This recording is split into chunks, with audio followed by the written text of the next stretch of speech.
Hello, everyone. Welcome to another edition of the GSMC Basketball Podcast, brought to you by the GSMC Sports Network.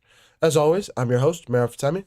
We got a packed show lined up for you guys today. To start off the show, we're going to obviously recap all the games that happened last night. Two 9 and 10 seed matchups between the Miami Heat and Chicago Bulls, the Dallas Mavericks and the Sacramento Kings in the Western Conference. We're going to recap both of those games, how both teams sit before their matchups on Friday for the right to face the Oklahoma City Thunder. We're gonna get into everything about these two games because these two games were incredibly interesting last night. From there, we're gonna take a look at the Sacramento Kings, dive a little bit deeper into their side. Obviously, GM Monty McNair fired or part ways late last night, immediately after the game. We're going to talk a little bit about the Sacramento Kings, what kind of played into that decision, and what's really next for this team, because officially eliminated from this year's playoffs, and still with kind of a loaded roster, still having a big three on their roster with DeMar DeRozan, Zach LaVine, and Domantas Sabonis. These are three players that are still playing extremely well. Sabonis in the prime of his career, and we're going to talk a little bit about the Sacramento Kings in my second segment. From there, we're going to take a look at Nico Harrison, some recent news about the Luka Doncic trade. I'm going to get into all the facts about that, and then I'm going to get into a little bit about the speculation and give a little bit of my opinion about what's going on behind closed doors. Not just my opinion, some stuff I've heard from NBA insiders around the league about what could be possibly going on behind closed doors and what led to Luka Doncic officially being traded to the Los Angeles Lakers a few months ago. From there, we're going to take a look at the NBA power rankings for both conferences, both the East and the West. And to close out the show, we're going to take a look at the Oklahoma City Thunder. What is the ceiling for this team? How good can they be? How far can they go in this year's playoffs? Are they ready for the spotlight with such a young team? Can Shai Gilgeous-Alexander bring them to the promised land? We're going to talk a little bit about that.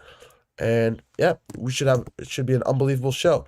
But of course, before I get started, I'd like to remind you guys to please like and follow the show for more GSMC podcast, our GSMC Sports Network content. Also, we get a number of questions from viewers that come in during the show. So to ensure that your question gets read on air, I ask that you use the tips and donations link at gsmcpodcast.net for your questions. This puts your question at the top of the list so that I see it, and it also really helps out the show. Again, the link is gsmcpodcast.net for all your questions and comments. But getting right into it here, we're going to start off the show talking about the 9 and 10 seeds matchups last night in the play-in tournament. As I mentioned at the top of the show, we had the Miami Heat squaring off against the Chicago Bulls. We're going to start there in the Eastern Conference. Miami winning this game 109-90. And honestly, what was really just a domination across the board for this team. It really was not close from the get-go. Miami building out to a 11-point lead, 24-point lead to close out the first half. And it was kind of just Chicago tried to close the distance in the third quarter, but at the end of the day, Miami was just too much for this team, and they just barreled through them. That's what it felt like, and that's what ended up happening. Tyler Hero finishing the game with 38 points, possibly one of his best playoff performances since entering the league. Obviously, this is his first playoffs without Jimmy Butler. I know Jimmy Butler was hurt last season, but with Tyler Hero kind of taking that mantle as number one option on this team, not only scoring, but in general, he's really blossomed into that role, and he's continuing to grow as an offensive talent, as a leader in the locker room, and beyond. On the defensive end, of course, they still have Bam Adebayo. Andrew Wiggins dropping 20 points and 9 rebounds in this game. Massive contributions from him off the bench. Continuing to play well as after the trade from Golden State. He was part of the trade that sent Jimmy Butler to Golden State, but he's still a phenomenal player. He's still a great two-way player that can get you, in this case, 20 points. Usually can get you about 10 to 15 points a night, 5 to 7 rebounds a night. Can play good defense on their best, one of their best two-way play, on one of their best offensive scorers. He's a great blanket. He's a great security blanket on that end of the floor in general. And yeah, he's a great player in general. He's highly underrated for his skill set. But yeah, also Bam Adebayo finished with 15 points and 12 rebounds. Typical Bam Adebayo style of play. But it's interesting to see 12 rebounds, especially when he's going up against a Nikola Vucevic in the paint. It's just a battle in the interior. And actually, funny enough, Bam Adebayo and Vucevic split off for 12 rebounds apiece. So, and that's exactly where I'm going. On the other side, we had Josh Giddey going off for 25 points and 10 rebounds. Typical stat line from him. Kobe White, 17 points. Josh Giddey has played phenomenally since the All-Star break passed. He deserves all the credit in the world. We all remember his game winner. One of the top 3 finishes of the NBA season this year, when he called game from half court, shooting a half court 3 over LeBron James. Just an unbelievable game when the Chicago Bulls came back from down 17 points in the fourth quarter, down by 6 points with 9 seconds to play, and they miraculously pulled off the comeback win, and it was capped off by that Josh Giddey 3. Kobe White as well, continuing to lead this team from the guard position, specifically from after trading Zach LaVine, DeMar DeRozan the year prior to the Sacramento Kings. Kobe White continued to grow into this role, similar to Tyler Hero.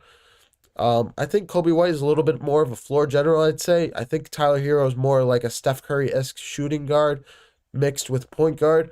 Kobe White is more of like a floor general, can facilitate the ball very well, can get you about 15 to 20 points a night with about 5 to 10 assists a night. Honestly, last night he had 5 assists, but it honestly is on that big of a spectrum, between 5 and 10 assists a night usually for him. But yeah, overall, it was a phenomenal game from him. Phenomenal game from the Miami Heat as they pulled this one out 109-90, like I mentioned to start the show. Miami now looks to take on Atlanta on Friday night. I'll preview that matchup a little bit more on Friday, but I'm personally picking Miami to win this game. I think their ability to defend. Erik Spoelstra played a big role in last night's win, especially since in the regular season, not even a week prior, these two teams squared off between Miami and Chicago won that matchup 119-111. Miami pretty much flipped the script on them, and I know that can happen sometimes on any given night, but given Erik Spoelstra's experience being in the league for the last almost 20 years now, well, 20 years might be a stretch, probably about 14, 15 years now, being first starting off as a part of the Pat Riley coaching staff in Miami, eventually being promoted to head coach of this team for, I think, in 2014, because, yeah, he was a part of the Dwayne Wade team that won the NBA Finals without LeBron when Dwayne Wade won his first championship, and then he was part of the other LeBron teams that eventually won more titles. But that's neither here nor there. The experience that Erik Spoelstra has gives him the edge over a lot of teams. We see it time and time again. We saw it against Boston in 2023 with Joe Mazzulla in his first year, when Erik Spoelstra really just coached circles around him, eventually winning that series 4-3. I wouldn't say that was 100% Erik Spoelstra in terms of how they won, but I would say that he had a definitive role in Miami winning that year in 2023. And this is another prime example of his talent and what he brings to the team in general. But yeah, I'm picking Miami to win this game over Atlanta. I think they'll probably clamp down Trae Young very well. I think we saw the Orlando Magic really just give a formula at how to beat this Atlanta Hawks team. I think in a way, Miami's built similarly. I think they're more guard heavy, and they're with Tyler Hero, with Duncan Robinson. They're a little bit more guard heavy, and they can definitely shoot the ball more. They're not as tall, lengthy as the Orlando Magic players are, such as Apollo Banchero. But they're still a great team, and I think if it ends up as a shooting match, if it ends up as a shootout, I think Miami can win this game if it ends up in that way. I think Tyler Hero can turn it on whenever he wants, especially when he gets hot. He was one of the best collegiate shooters in the NBA in collegiate history, and he's continued to perform at a very high level down the stretch here as we close the season. So, yeah, I think I just think Miami can my pick is Miami will beat Atlanta in the first round and move on to face the Cleveland Cavaliers. Um, yeah, I'll go for it. I was gonna I was thinking about putting in a break here and then talking about the Dallas Mavericks Sacramento game, but we can go straight into it here. Um, Dallas and Dallas and Sacramento squaring off last night in the late game. Dallas winning this one 120 to 106. This was exact. I said this was going to go two ways. Either it's going to be Sacramento could shoot the lights out and their offense moves with incredible pace and rhythm, or B, it's a dogfight. The Dallas Mavericks um, just not instigate, but influence the game with their size, dominate the game in the interior with Anthony Davis, PJ Washington, Daniel Gafford, Derek Lively, all these guys. They'll just dominate the interior, and that's exactly what happened. Anthony Davis finishing with 27 points in this one, PJ Washington with 17, and Daniel Gafford with 9 points. It really just was a dominating performance all around. Um, Another key piece of this game was Klay Thompson. Klay Thompson finishing with 16 points to finish the first half, 23 points overall. He was lights out from 3-point range, going 5 for 7 from three, 8 for 11 from the field. He was very efficient last night, and he was a big reason why that interior was open to it for much of that game. That the threat that Klay Thompson poses when he gets that three ball going, we saw it in Steph Curry. I know he's getting a little bit older, but we saw it. We saw it in Golden State with Steph Curry, with how that duo was just unstoppable from sometimes when they got hot. Klay doesn't have Steph anymore, but in a similar fashion with how unstoppable Steph Curry can be sometimes from 3-point range, the Dallas Mavericks are unstoppable in the interior, getting to the offensive glass, getting rebounds, being able to defend, being able to block shots, and being able to destroy the interior and dominate the paint. That is their strength, and with that strength, it kind of collapses the interior for Klay Thompson outside. If Klay Thompson gets it going outside, it it brings everybody out, extends the floor, and it destroys the interior. This team is still a great. I wouldn't say this team is still a good team. I'd say the Dallas Mavericks are still one of the best teams in the NBA. They continue to prove it time and time again.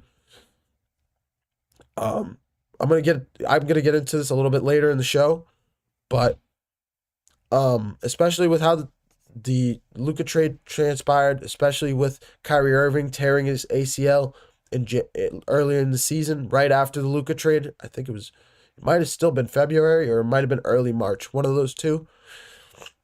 I just think I just think this Dallas Mavericks team can still compete.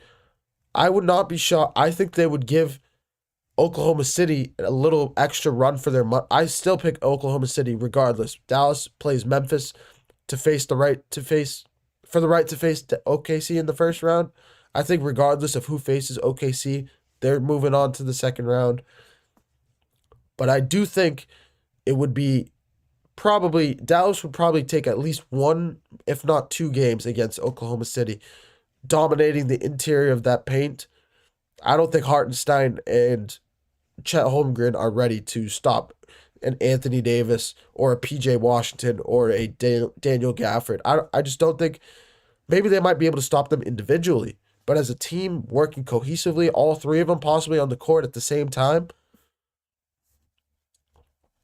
it's gonna be I don't want to call it impossible to stop them, but it's gonna be difficult for anybody to handle this team. And imagine if they still had Kyrie Irving in the starting lineup, if they were fully healthy with Klay Thompson playing the way he is. That's why in a way this team could have still been competitive in the Western Conference. Say if Kyrie Irving stayed healthy, but we're gonna get into that later in the show. I'm gonna take a short break. When we come back, we're gonna take a look at the Sacramento Kings as a whole, kind of recap their whole season, recap from the DeMar DeRozan trade last year to the De'Aaron Fox trade mid-season to what to expect from this team come this offseason.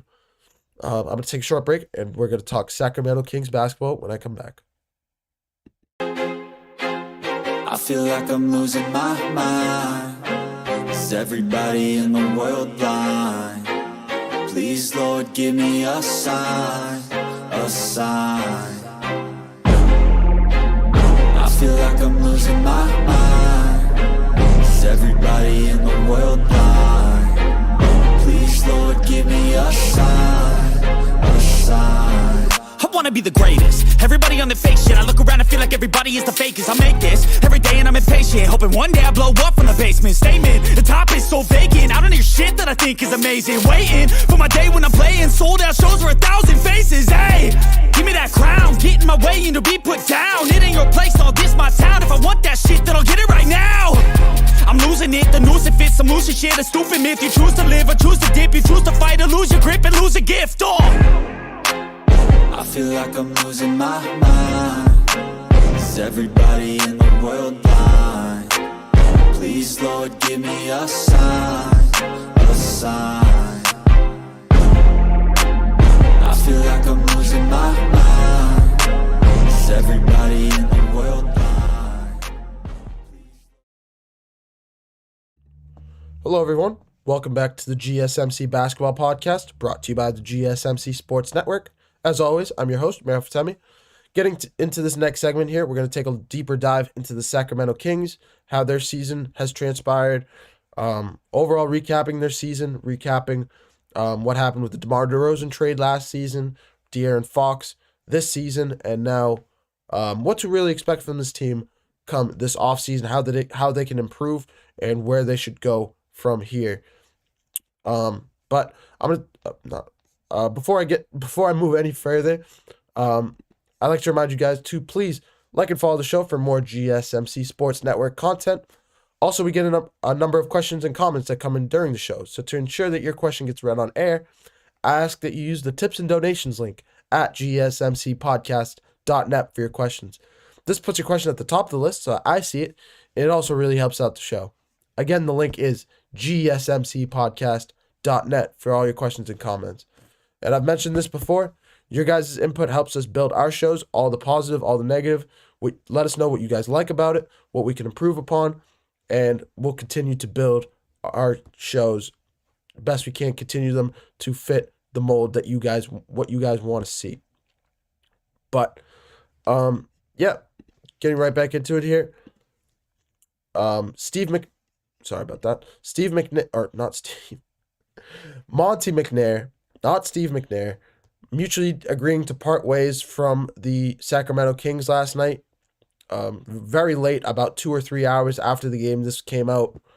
It was, in a way, it was a little bit expected with how the De'Aaron Fox trade panned out for this team. The Sacramento Kings were in the playoffs 2 years ago. That was before they traded for DeMar DeRozan. They brought in DeMar DeRozan to kind of try and help increase the cohesiveness of this team, continue to just give De'Aaron Fox and Domantas Sabonis some help. Because this team, like I mentioned, was in the NBA playoffs, brought the Golden State Warriors in 2023.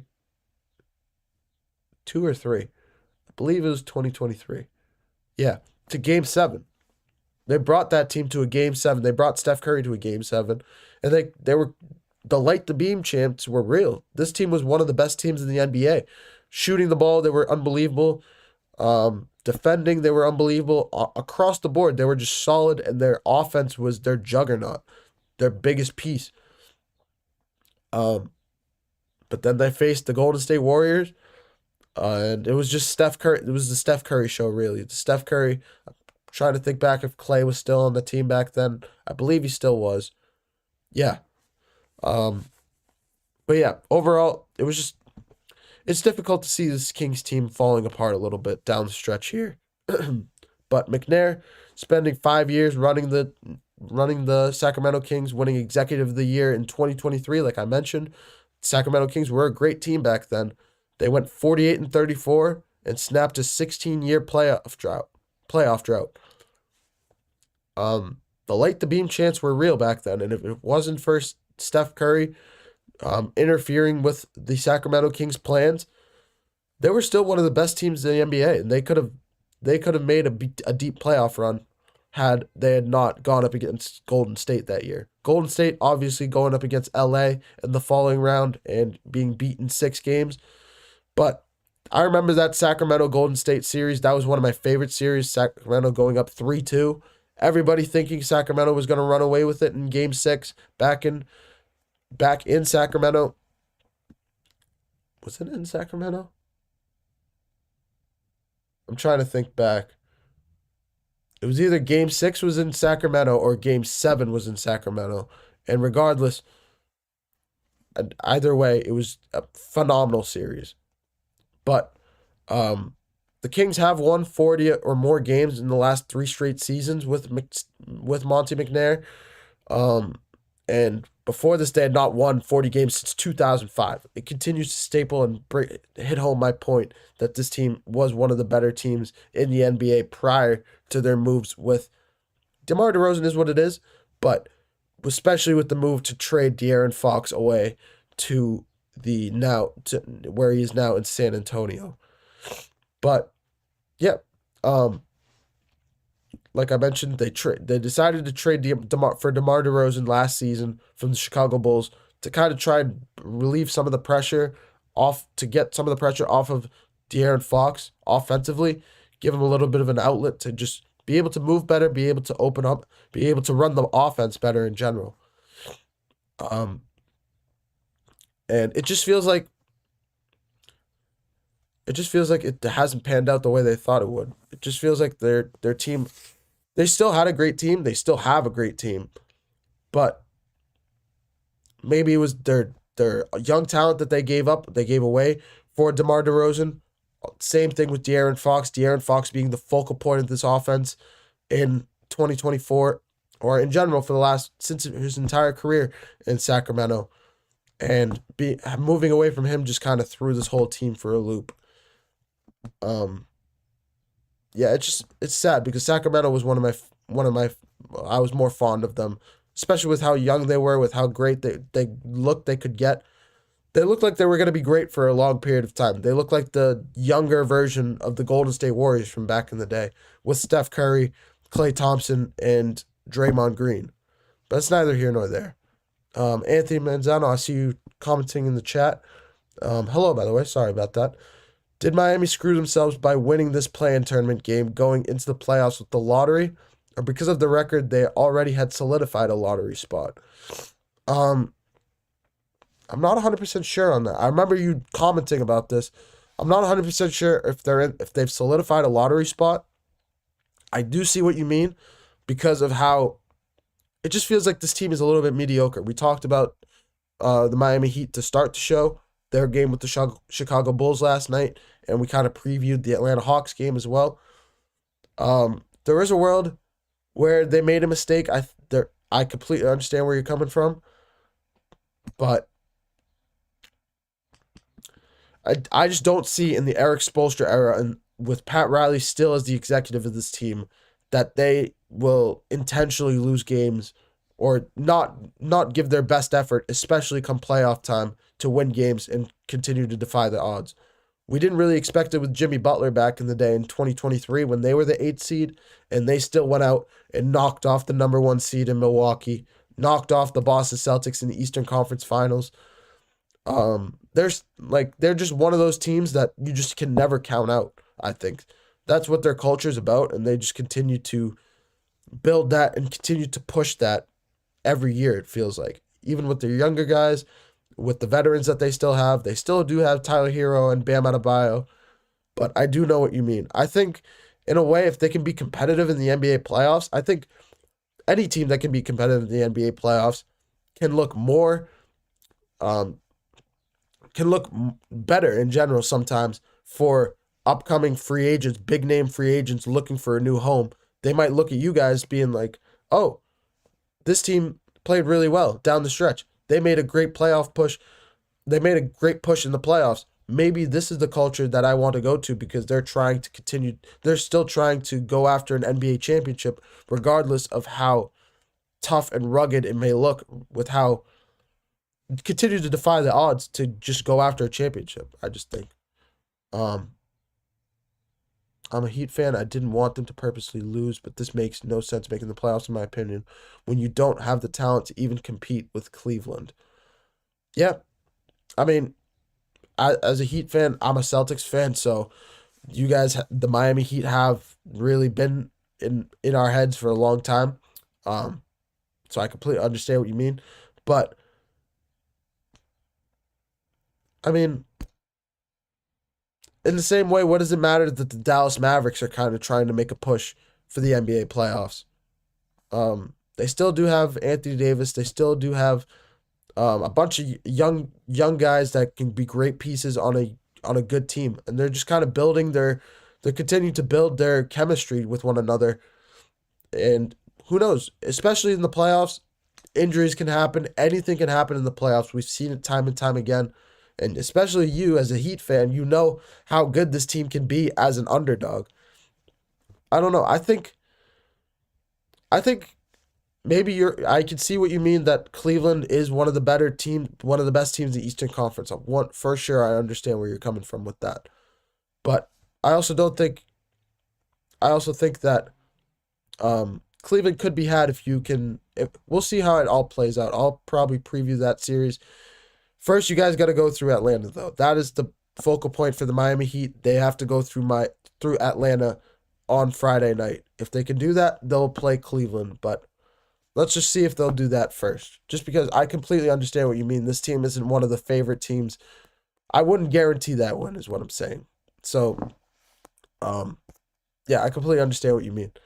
But going back to the Sacramento Kings here, I mentioned the De'Aaron Fox trade. I mentioned DeMar DeRozan. Now the GM is fired after 5 seasons, regardless of he winning the NBA Executive of the Year in 2023. Where do they move from here? It is a little bit unfortunate. We have heard a little bit of rumblings from Domantas Sabonis since the De'Aaron Fox trade about how he just wants to compete for a championship. He wants to compete on playoff teams, especially as he's still in the prime of his career as one of the better big men in the league. He's still one of those premier guys, and I completely understand where he's coming from. I honestly echo that message that he just wants to continue to play well. He continues to want to be on a competitive team. But could he be traded? There is a world he could be traded this offseason. There is also a world they can kind of keep their core guys with DeRozan, Levine, and Sabonis. If they can add another piece to this team, another star, if they can add a point guard, a legitimate point guard to continue to balance this offense, to guide this offense into the right direction, I think that would pay great dividends for this team. We saw the Dallas Mavericks go on a 44-19 run in the second quarter of this game, and it just continues to speak volumes as to how the offense is just sputtering when it matters most, really. So, yeah, I just think if they can continue to build their bench, if they can continue to draft well like they have, and not trade away their prospects, I think they can still be a good team. Keegan Murray is still growing into a good player. You still have Keon Ellis, who's growing into a good player. Devin Carter's you still have a good team, I think. So, as a Kings fan, I would not say all hope is lost for this team. They still can do some stuff in the offseason. The question will be if they decide to fire Mike Brown or not, the head coach of the Sacramento Kings right now, especially with how they've been playing on defense. I know it's not a loaded market right now, especially with everybody clamoring for a Mike Malone or a Taylor Jenkins. But I do think like maybe a Taylor Jenkins could be a good fit for this team. The Kings are still one of the better teams looking for a head coach right now. So yeah, I just think the Kings are not all hope is not lost for this team, I'd say. But I'm gonna take another short break. When we come back, we're gonna take a look at the Oklahoma City Thunder. How far can they go in this year's NBA playoffs? Are they too young for the moment? Can they really prosper the way we think? Can they prosper under the expectations we're giving them right now? I'm gonna take a short break, and when we come back, it's gonna be Oklahoma City Thunder basketball. Looking for your daily fix of sports talk without having to pay for it? GSMC Sports Network is available on YouTube. Just search GSMC Sports Network. Get your fix of daily sports talk shows on YouTube, absolutely free. NFL, college football, NBA, MLB, MMA, UFC, fantasy football, and so much more. GSMC Sports Network has shows running all day long, with new sports shows starting every 2 hours. Just like on your favorite cable sports channel, except GSMC Sports Network is absolutely free. Just search GSMC Sports Network on YouTube to catch one of your new favorite shows, like the GSMC College Football Podcast, Chip Shot Football Podcast, Hoops and Heels Women's Sports Podcast, GSMC Basketball Podcast, and so many more. Check it out for yourself. GSMC Sports Network, now available on YouTube absolutely free. Search GSMC Sports Network on YouTube right now.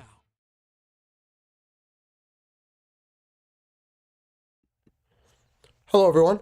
Welcome back to the GSMC Basketball Podcast, brought to you by the GSMC Sports Network. As always, I'm your host, Mehrob Fatemi. Getting right back into it here. We're going to take a look at the Oklahoma City Thunder. How far can this team really go? Can they win it all? They have the highest odds right now with one of the youngest teams in the NBA to win the NBA championship. We know they won 60 plus games this season with the best record across the entire NBA. Statistically up there for one of the greatest teams in NBA history, both top 5 in offensive efficiency rating. I believe they still finished with the top defensive rating across the NBA, or at the very least still top 5. Yeah, I really do think this team, it's tough. It really is tough. There's 2 narratives in this. There's one narrative that a lot of people are following, that a lot of people are really backing with. This team is one of the best teams in the NBA. They proved it all regular season. Why can't they prove it what makes you think they can't prove it in the playoffs? I mentioned the statistics to start the show. Specifically on the defensive end of the ball, they have been across the board from steals per game, blocks per game, 3-point shooting efficiency, points given up per game, turnovers forced per game, being able to grab defensive rebounds. In general, they have been across the board one of the best defensive teams, not only this season, but one of the better statistically defensive teams in NBA history. Up there with the greats of the Bad Boy Pistons, the Supersonics with Gary Payton and Sean Kemp. These teams that were legitimate great teams, they are matching up with them in the defensive category. Offensively, obviously, they still have the MVP candidate in Shai Gilgeous-Alexander. They still have young pieces like Jalen Williams, Chet Holmgren. They still are phenomenally helped. They are still incredibly well coached, similar to Houston, but we really haven't seen this head coach right now in OKC. This is his first year really prospering and really growing the franchise the way he has, really growing them as quickly as he has. And they're just a very young core group of guys, one of the youngest teams in the NBA. So they're not only here to be good for the immediate future, can possibly win the championship this year, but they will most likely be good for years to come. But that is the first narrative. This team is a young team. They were great all season long. What makes you think they can't be great in the playoffs? 100% understand that, no questions. The other side of the narrative that I personally, as an NBA fan, the NBA fan is talking right now. Well, no. Scratch what I just said. My opinion on what this Thunder team is, I think with how powerful this year's NBA Western Conference is, with how star-studded from 1 to 8, there aren't very many underdogs across the board you can look. There are not very... The truth is, the term underdogs does not make sense this season in the Western Conference. You can just throw that term out the window. You can chuck it. You can chuck it out the window right now. Why? When you have a conference, I'll go down the list right now. Thunder, Shai Gilgeous-Alexander, MVP candidate. Houston Rockets, Jalen Green, phenomenally head coached by Ime Udoka, continuing to shock people. Lakers, Luka Doncic, LeBron James, Austin Reeves. Clippers, Kawhi Leonard, James Harden, Vika Zubac, Norman Powell. Nuggets, Jamal Murray, and Nikola Jokic, obviously still arguably the best player in NBA basketball right now. Golden State, Steph Curry and Jimmy Butler. Even 7 with Anthony Edwards and Julius Randle. Even 8 with Memphis with John Morant, Jaren Jackson Jr., and Desmond Bane. Even 9 with the Dallas Mavericks right now with Anthony Davis and Klay Thompson and PJ Washington, Daniel Gafford. The interior that they have that trumps a lot of other teams across with their interior play. I just mentioned 9 teams with arguably at least one superstar talent on their team. And a young gun team in the Oklahoma City Thunder that are still really puppies in this game. We saw them last season make it to the second round, go up against Dallas, who eventually made it to the NBA Finals, and lose in 6 games. We did see that with the Oklahoma City Thunder, and they were still incredibly competitive. We've seen Shai Gilgeous-Alexander grow into an MVP candidate. We've seen Jalen Williams continuing to grow as a reliable scoring option for this team. We've seen Chet Holmgren continue to grow as a center for this team, continuing to add pieces like Alex Caruso, Isaiah Hartenstein. I get it across the board. Lou Dort as a Defensive Player of the Year candidate. I get it across the board. But I would be remiss if I did not mention, at least this is my personal opinion, that when the playoffs begin, the game slows down, the transition baskets they're not a thing, defenses get back, coaches scheme like it's like a jigsaw puzzle every single game with coaches making adjustments, halftime adjustments, pregame adjustments, post-game adjustments, and you have to see the same team at a maximum of 7 times and beat that team 4 times out of 7. It is an absolute jigsaw puzzle in the NBA playoffs with these coaches. It always has been. We've seen it for years. And as much as I love this Thunder team, as much as I think they are going to be around for years to come, and they can beat anybody, I do believe that they are too young right now. I do believe that they really, really need another reliable scorer. Jalen Williams is awesome. Do not get me wrong. We've seen him score 30 points, 40 points.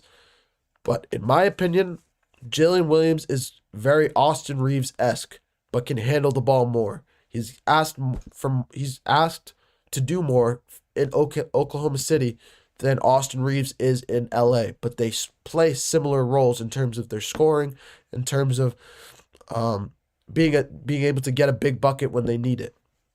That's Jalen Williams' role.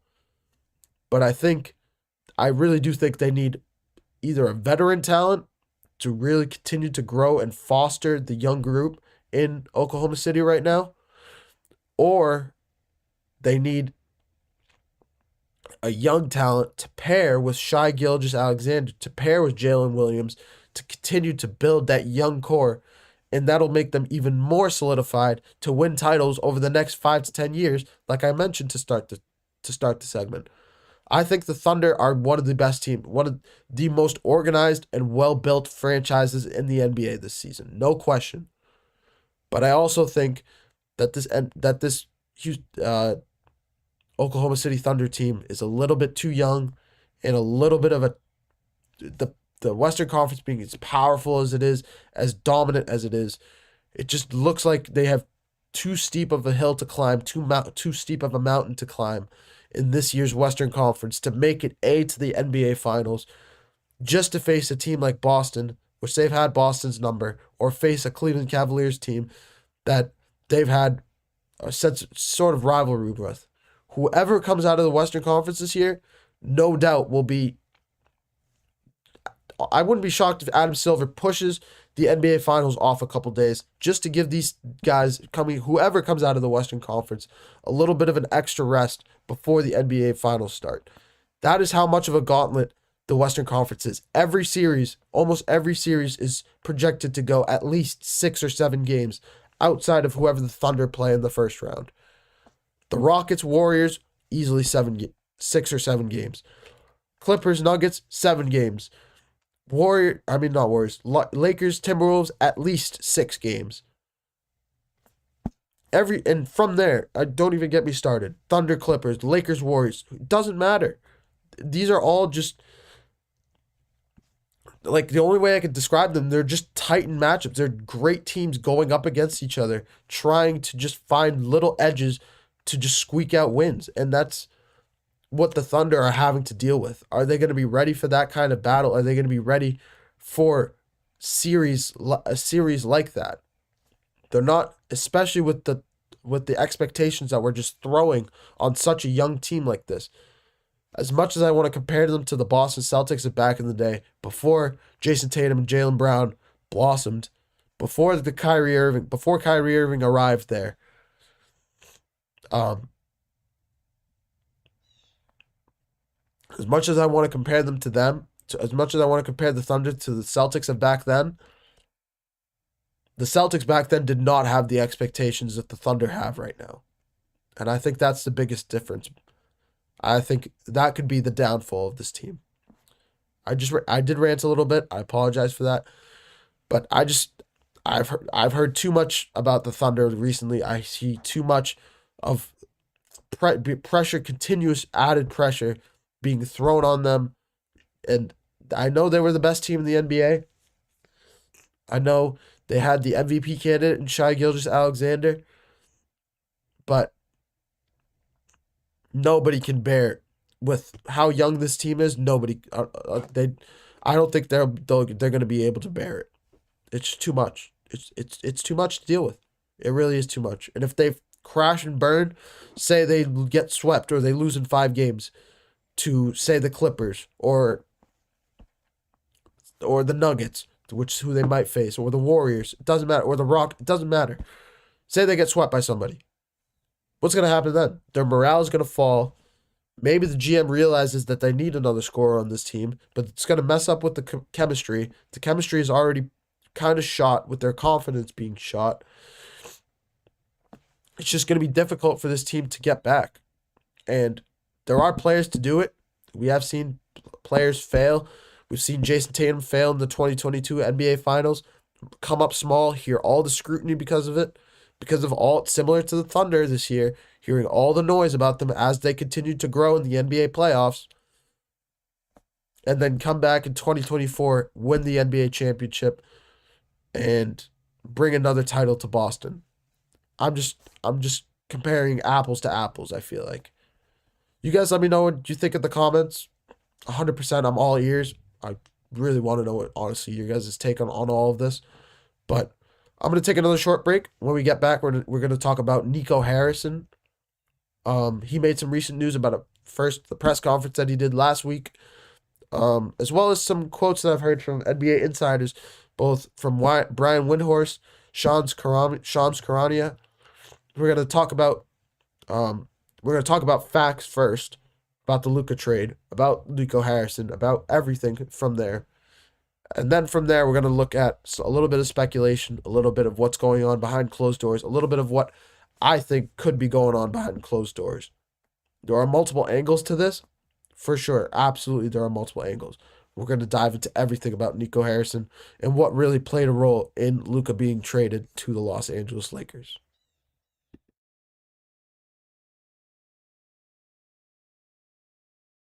For the best and latest podcasts available anywhere, go to the podcast app on your cell phone and type in GSMC to access free content-rich podcasts on health and wellness, book reviews, sports, entertainment, relationships, social media, movies, technology, finance, and even weird news. Subscribe and download the GSMC Podcast Network's family of shows, available everywhere podcasts are found.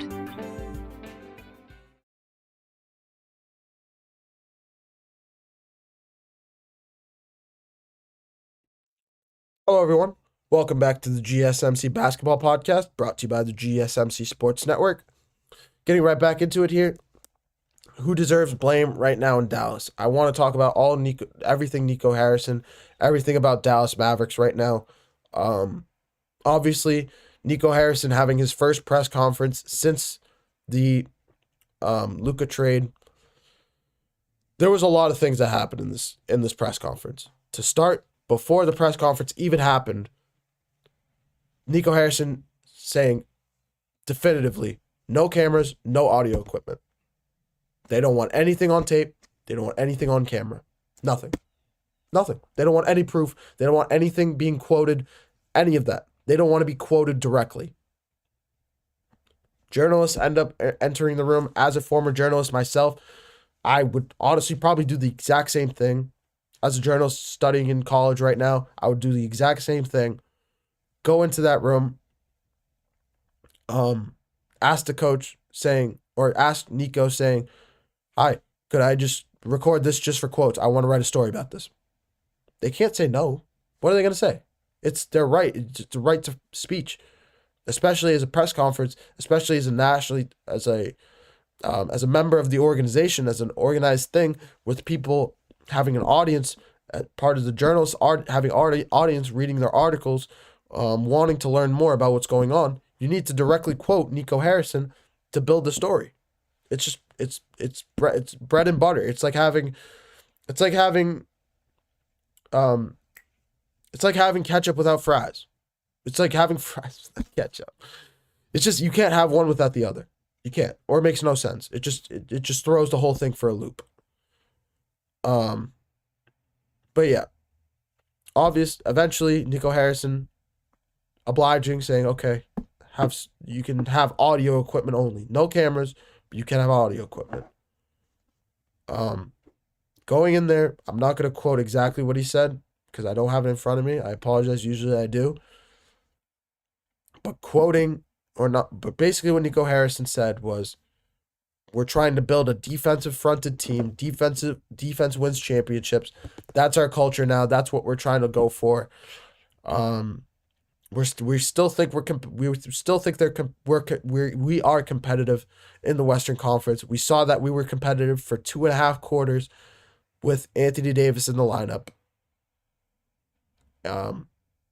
And yeah, just pretty much saying stuff along those lines that this wasn't a bad move. Everything's going to work out. Don't worry about it. Trying to control the narrative of the uproar that's gone on in Dallas since Luka Doncic being traded to the Los Angeles Lakers. But as much as I want to believe Nico Harrison and I see what he's talking about, there are 100% holes in his argument. To go on a press conference almost a week and a half removed after Luka Doncic came back to Dallas, dropped 45 points on you, a week removed from Anthony Davis showing up on the same court and not playing very well I think he only had about 10 or 15 points in that game. The asset, the main asset that you got back from the Luka trade, Anthony Davis not playing well in his return, in Luka's return to Dallas, to sit there in the middle of that game and hear coaches, or not coaches, fans scream out in the stands saying, "Fire Nico Harrison," chanting your name to get fired, asking for you to step down, and you go on a press conference a week and a half later and say, "Everything's going to be okay, don't worry about it," to a fan favorite. That's like the Boston, I don't even want to, no, I'm not enough. I'm sorry about the Boston comparisons. But you can't do that as a GM. You can't do it. You can't do that if I was a fan of the Dallas Mavericks, I would be sick to my stomach after hearing what Nico Harrison said last night or last week, especially with the fact that he said 2.5 quarters with Anthony Davis being in the lineup. You can't say that with Anthony Davis and Kyrie Irving being in the lineup together since Kyrie Irving got injured and tore his ACL. You can't say that. You cannot say that. 2.5 quarters? Really? Really? I don't think that's right. I really don't agree with it at all. But that's the facts. Another fact is Brian Windhorst reporting yesterday on First Take saying that Nico Harrison, that he confirmed it, that Nico Harrison was asked to do this by owner Patrick Dumont. Now, take that the way you'd like, but the new majority owner of the Dallas Mavericks this season, actually, this first season as the majority owner since Mark Cuban lost that title, goes out and does this. Trading Luka Doncic, one of the top 5 players, easily top 5, if not top 3 in the NBA, a year removed from returning the Dallas Mavericks to the NBA Finals for the first time since 2010 when they won it all. Instead of giving him another year to grow with him and Kyrie Irving, instead of bringing another asset in to grow with this team, you not only trade Luka Doncic, you trade him to the Lakers. You don't get a first-round pick out of it. You don't get Austin Reeves out of it. You get nothing. You get Anthony Davis. Anthony Davis getting hurt. To pair with Kyrie Irving, that was your original plan. Kyrie Irving gets hurt, tears his ACL, out for the season. There is speculation that he'll be back in January of next season, but he's not getting any younger. He's had major injuries before. He's had injuries to this knee before. He's tore his Achilles before. This is not his first major injury, and especially on the trajectory that Kyrie Irving was on prior to being injured, we can't primarily assume that he's going to be back to that same stature that he was. Kyrie Irving was one of the better point guards, easily one of the top 15, top 20 players in the NBA before being injured, before getting hurt, easily. Resurrecting his career. After what happened in Brooklyn, he's been resurrecting his career over the last 2 years or so. And it's just not fair to him. It's not fair to the team. It's not fair to the fans. This is where the speculation starts as to why the Luka Doncic trade happened.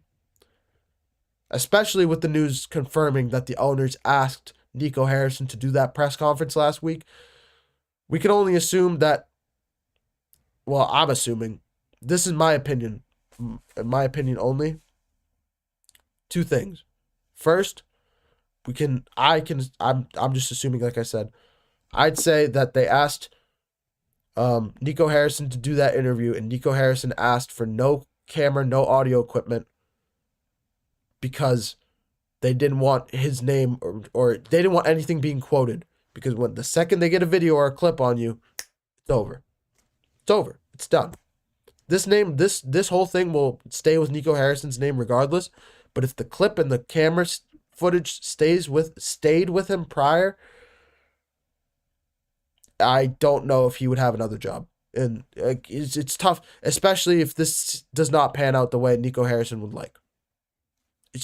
He's just being painted as the scapegoat. It's being hard. It's hard for him to want to be with this team, to see his name being slandered like that. So he definitely probably asked for the cameras and audio to be off so he could protect his own name. It makes 100% sense in that state.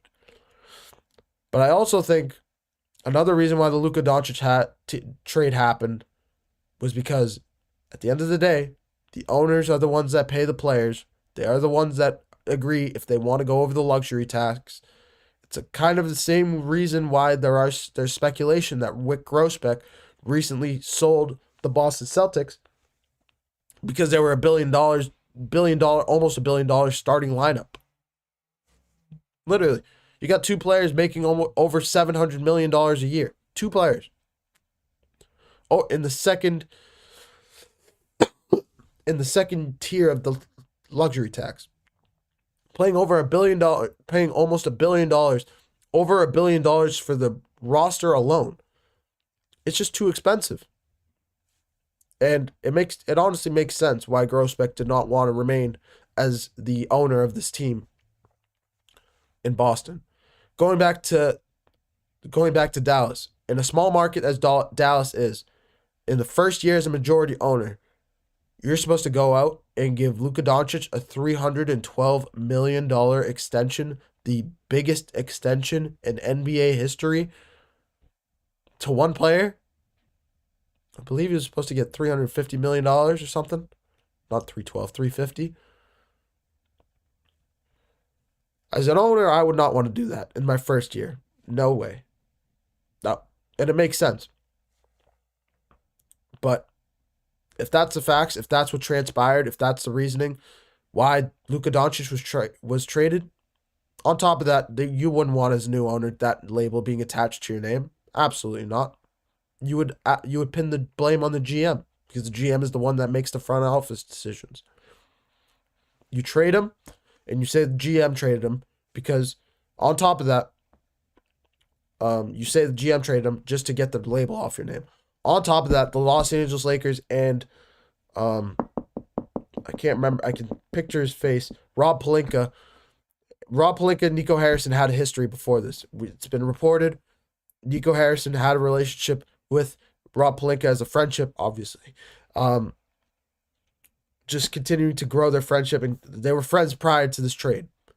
I would not be shocked if Rob Pelinka heard some rumors about this, called up Nico Harrison knowing that they wanted to get rid of him, didn't want to give him a king's ransom by giving up Austin Reeves or a first-round pick, gave up Anthony Davis's sufficient compensation, and called it a day. In my eyes, that's how this all played out. But that's neither here nor there. We're probably never going to find out exactly what happened between these two teams, or what happened in the front office, between the front office and the owners. But this is how I see it. This is how I speculated, because the NBA is a business these days, and the players are just pawns on a chessboard. And this is another instance of that. We've seen it time and time again, and this is just another instance of it. I'm going to take another short break. When we come back, we're going to take a look at the top 4 teams in each conference, the power rankings in each conference, both the East and the West. And yeah, I'll be right back, and we get some NBA conference power rankings.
Hello, everyone. Welcome back to the GSMC Basketball Podcast, brought to you by the GSMC Sports Network. As always, I'm your host, Mehrob Fatemi. Getting right back into our next segment here. To close out the show, we're gonna take a look at the top 4 teams in both the East and the Western Conference playoffs. I want to apologize to start. Usually, I have a graphic prepped and ready to go for this segment to just give a little bit of a visual read as to what's going on. Excuse me. I did not get around to it this morning. It's been a crazy day in the college world, in the college life. Senior year with the month left to go, it's just been crazy. A lot going on.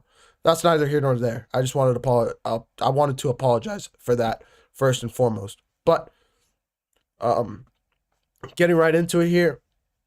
We're going to start with the Eastern Conference, obviously. We're going to save the best for last. Eastern Conference, my top 4 teams. We'll start with 4. I really would put the Milwaukee Bucks at 4. Milwaukee Bucks with Giannis Antetokounmpo, Damian Lillard, still in the starting lineup, or Damian Lillard injured, but has been cleared, is continuing to be cleared, getting better with his blood clots, could be back sometime this series against the Indiana Pacers in the first round. Could be back sometime next week. He's officially ruled out for game 1, but game 2 and onward past that is still up in the air. So we'll see how that all plays out. So I'd start with the Bucks at 4, especially with the MVP candidate in Giannis Antetokounmpo. From there, I would look at the Indiana Pacers at 3. The Indiana Pacers, personally, are one of my favorite teams. They're probably my dark horses to win the Eastern Conference, my number 1 dark horse. A lot of teams are really just riding this. A lot of people are riding this Indiana Pacers team off. 3-1 against the Cleveland Cavaliers in the regular season. Have always played Boston tough. Incredibly deep team led by Tyrese Halliburton and Pascal Siakam. Can really go about 7 or 8 guys deep that can go double figures, can score double figures or more. They're just a phenomenal team. All around, well-balanced team, offensively, defensively. Don't really have that guy. The one thing about this team is they don't have that offensive talent that just wows you, that you can say, okay, go get me a bucket definitively and reliably. I don't have to worry. I don't have to worry that you're going to miss. I don't have to worry about anything. You just go out there, especially in the playoffs, in a tight game. With 5 minutes to go in a tie game, you need a guy to go out there and just get you a bucket, to just run the offense. Tyrese Halliburton is what we wanted. We wanted Tyrese Halliburton to be that guy. But Tyrese Halliburton has proven, honestly, he hasn't 100% proven this. I still want to give him a chance that he can change this narrative, that he can grow into more offensive player, scoring player, but he's more of just a floor general, Magic Johnson facilitator that can guide the offense, pass the ball, put the guys into the right positions to win. We have seen him score game winners. We've seen him be clutch. We've seen playoff moments from last season when he hit the game winner against Milwaukee. I believe he hit another game winner this season in the regular season against Milwaukee as well. They're still a great team. So they're incredibly formidable in the Eastern Conference. I'd say I'm putting him at 3 as my dark horse to win the Eastern Conference. I know 3 isn't usually a dark horse, but it's only a dark horse because of the top 2 seeds. The top 2 seeds being, in my opinion, head and shoulders above the 3 through 8. And number 2, I'd shockingly put the Cleveland Cavaliers. Cleveland Cavaliers, head coached by Kenny Atkinson, just similar to the Thunder, very young team led by Donovan Mitchell. Donovan Mitchell obviously being a veteran in this league, being in the league for about 8 or 9 years now. But it's still kind of young with Darius Garland, Evan Mobley, Jared Allen a little bit, not as much, DeAndre Hunter a little bit.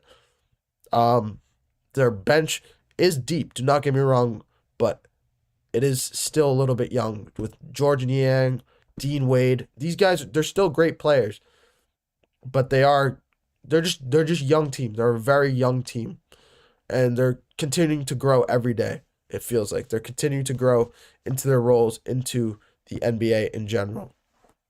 That I have them at 2. I think they're either them. I have the Pacers as dark horses for this one reason. I think they're going to square off against the Cleveland Cavaliers in the second round. And with how Indiana plays Cleveland, first of all, it's going 7 games, I think. Easily it's going 7 games. This is one of the most underrated playoff series that a lot of people have not been looking at.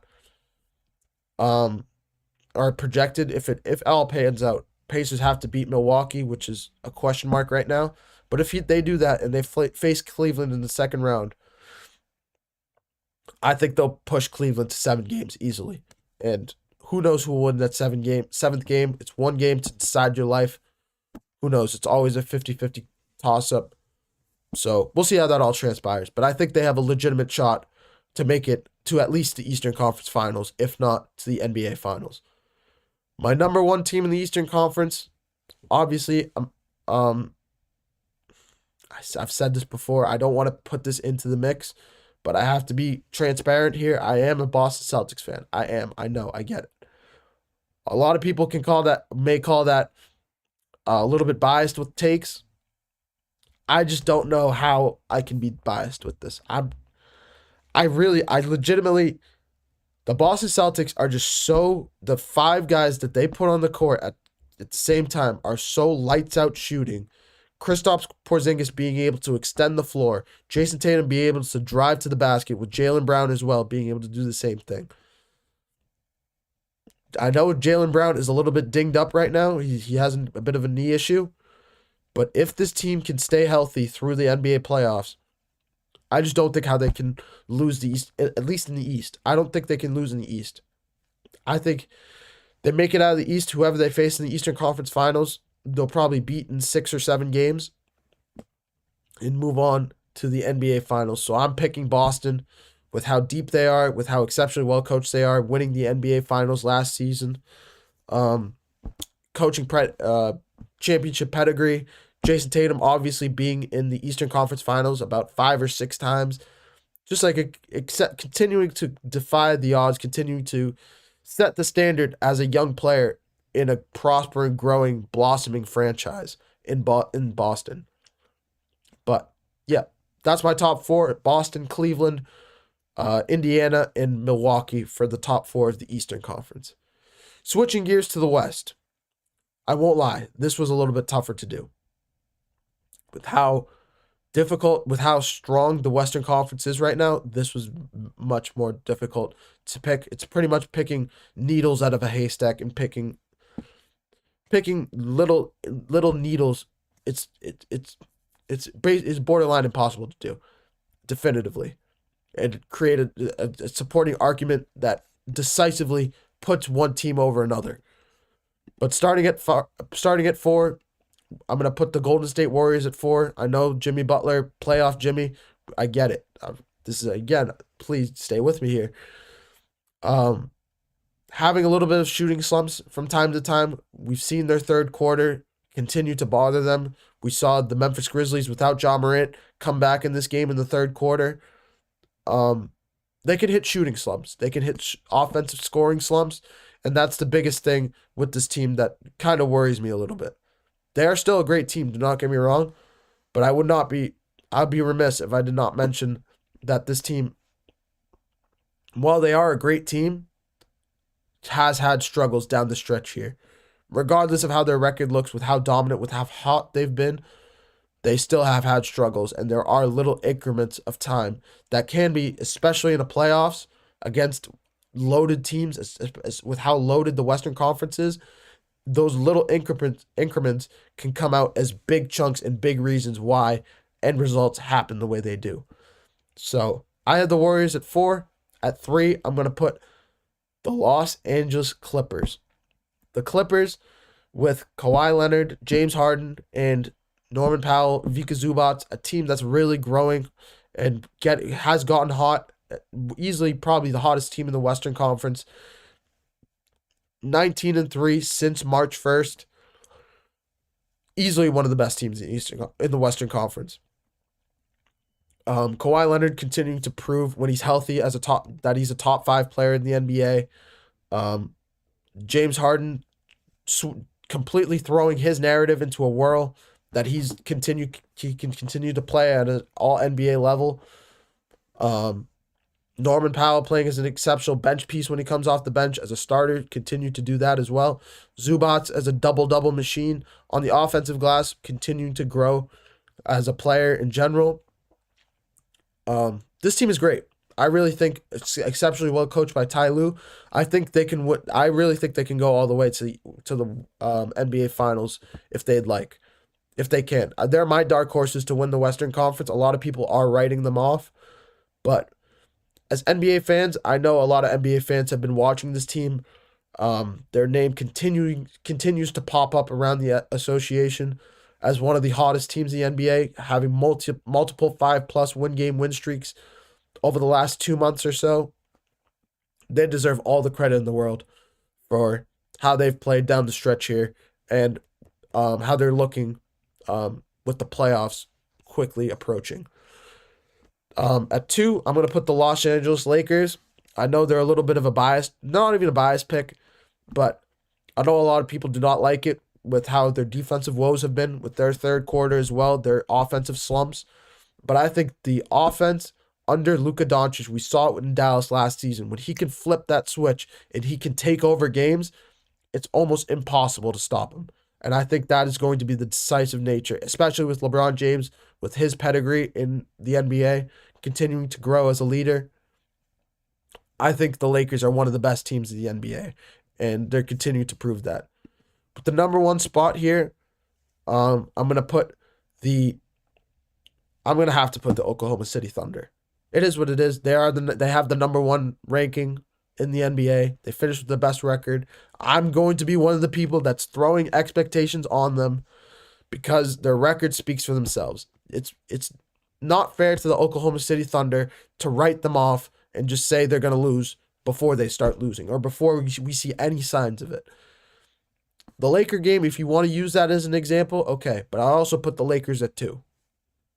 If you want to use the Rockets game, I didn't really put the Rockets on this list, but it's only down the stretch. They've only lost like 2 notable games that have been, like, if you really want to call them notable, they're not even really that notable. They're 2 games against heavy Western Conference teams that are great. The 2 seed and the 3 seed in the Western Conference they lost to. Okay, it is what it is. Sometimes you can't win them all, especially down the stretch as they're looking and prepping for the NBA playoffs.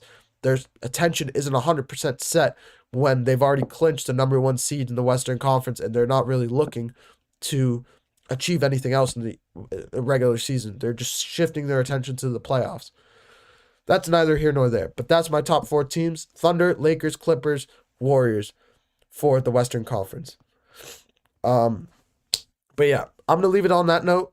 My laptop is about to die. That's why if you keep seeing me look up here, it's because I keep looking to see, making sure my laptop does not die on us here. But thank you for tuning into the GSMC Basketball Podcast presented by the GSMC Sports Network. Your support means a lot to us, so please remember to subscribe to the show and leave a positive review. It really does make a difference. I mentioned it earlier in the show. Your feedback, whether positive or negative, please let us know what we're doing good, what we can improve upon. In general, please, we appreciate any criticism in general, good and bad, because it helps us build our show and what you guys like to hear, what you guys want to hear. It helps us build our show in general. We appreciate you guys, seriously, and you guys are a big part in what you guys are a big part of what we do here at the GSMC Sports Network. We also invite you to follow us on Facebook, Twitter, TikTok, and Instagram for more content and updates. This is Mehrob Fatemi, the host of the GSMC Basketball Podcast. Thank you for another unbelievable show. I hope you guys have a wonderful rest of your day. And this is Mehrob Fatemi signing off. Bye-bye.